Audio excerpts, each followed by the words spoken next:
Save me from my superstitions. Now I'm free from this old condition.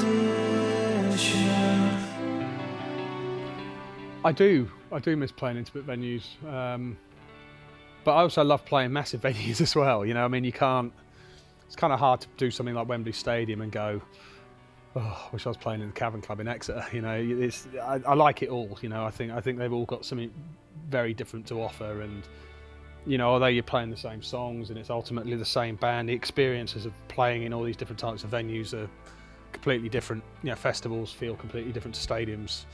You know, similar amount of people outdoors, but it feels completely different. You know, and arenas feel completely different to playing in venues of this kind of size. The time we did an arena was supporting the Chili Peppers. I think it was in Paris was the first gig at the Bercy, which was 18,000 people.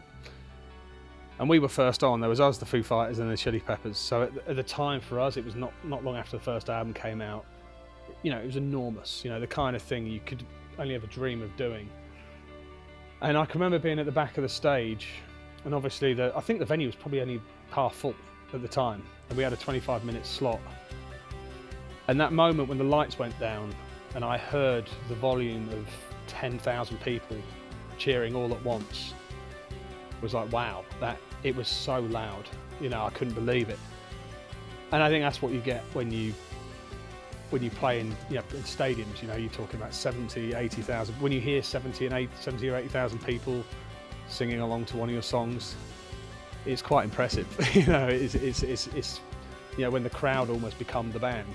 It's such an amazing thing to be a part of, and yeah, you don't quite have that intimacy, but it gets replaced with that, which is, you know, equally satisfying, I guess. You know, we actually did a few small gigs for the last album, and I think it was the first time in quite a while, and you know, just went on stage, and for the first time in a long time, you know, no screens, no real, you know, just a very basic light package, and it was amazing.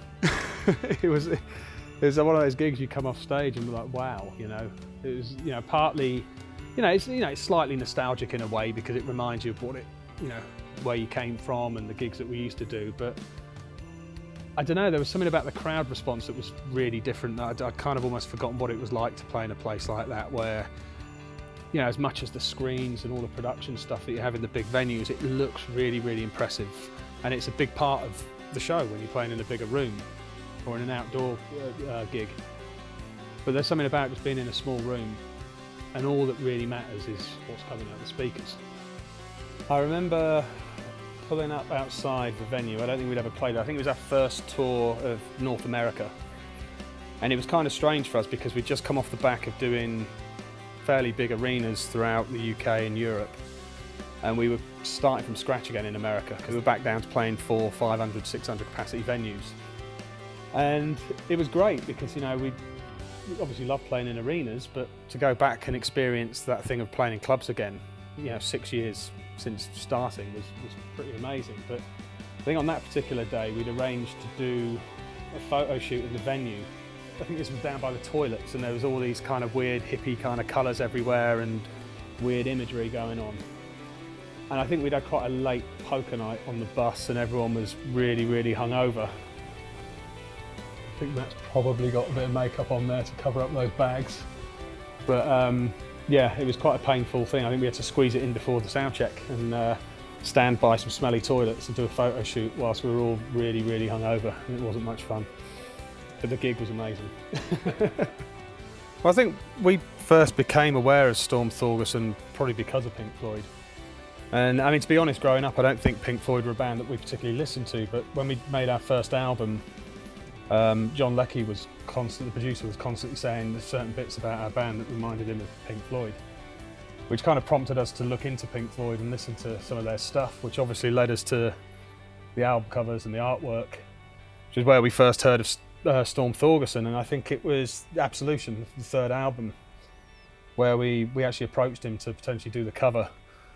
And he just had such a great way of working, you know, his whole philosophy about you know, just using raw photography with no effects and creating, you know, photographs that kind of look like they've been affected, but actually they haven't. And I know the Absolution cover, it was quite an interesting day because he wanted to find somewhere that kind of looked like it was on another planet, and trying to create this illusion of all these kind of souls flying away and create these shadows on the ground, and turned up at these clay pits somewhere on a really sunny day. It was literally like 20 huge great cardboard cutouts of obviously the shadows on the album, which I just thought was amazing. You know, I wasn't really expecting that, and then you see the photograph afterwards and it just looks incredible. You can't believe that it's actually just a normal photo with no treatment. I think it was six months or so after the album came out, he did three prints of just, you know, massive prints of just the photograph without Muse or Absolution on it. So it was great because I felt like I could put that on my wall without looking like I was advertising my own band in my own house. Obviously, sadly, he passed away last year, and I think it's a big loss. You know, I think he's done so many iconic images that even people who don't realise they know him.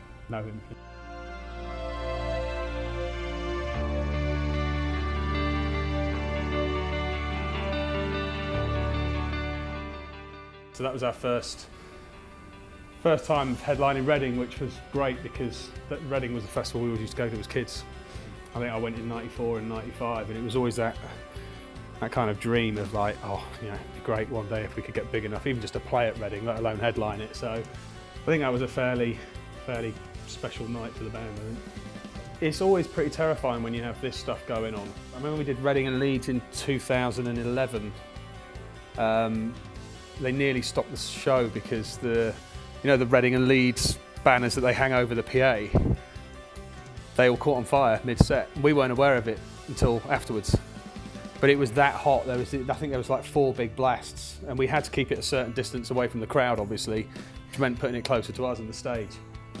And I can remember that thing going off, and it was proper singed eyebrows and, you know, no facial hair left or anything like that. So it's pretty scary. Well, it's quite interesting this because we were on this tour, and again it was one of the first proper tours we did in North America, and it was great because Cure were obviously the headliners. It was called the Curiosa tour, and they kind of played in the main venue, which was like outdoor sheds, and then they had a B stage that was kind of in the car park on the back of a truck, and we were on the back of the truck. And there was a few other English bands that were playing as well, and Cooper Temple Claws, who kind of came out around the same time as us, were on that, and we'd done tours with them in the UK. So we started, because we were finishing the gig so early, we started an after-gig football thing, and basically arranged these football matches in the car park. And as the tour went on, it grew. So it started off with just the English bands, and then all of a sudden the American bands were sort of joining in, and towards the end of the tour, it had gone from a small kickabout to like full 11-a-side football matches in a car park. And I spoiled it for everybody by breaking my wrist about 4 gigs towards the end of the tour. I think it was Fisher from the Cooper Temple Claws. We both went for a 50-50 tackle, slipped over, put my arms back and crack, and didn't realise what I'd done at the time, carried on playing football, and ended up in hospital the next morning when I woke up because I was in so much pain and I'd broken a bone in my wrist, which is about the worst thing that can happen to a guitar player or bass player or drummer for that matter. And it was about 2 weeks before we were headlining V Festival as well, which made it even worse. So we ended up having to get Morgan, who now plays keyboards for us, he filled in for me for a couple of shows until it got better. Basically that was the end of the tour for us. We didn't finish our little bit of it, and I think we were on a flight home the next day straight to Harley Street.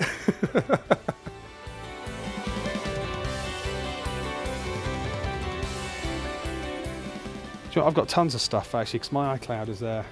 Loads of embarrassing stuff because the kids use my iTunes. We got all sorts. Lots of Beach Boys. Cable, brilliant band. See, that is definitely not mine.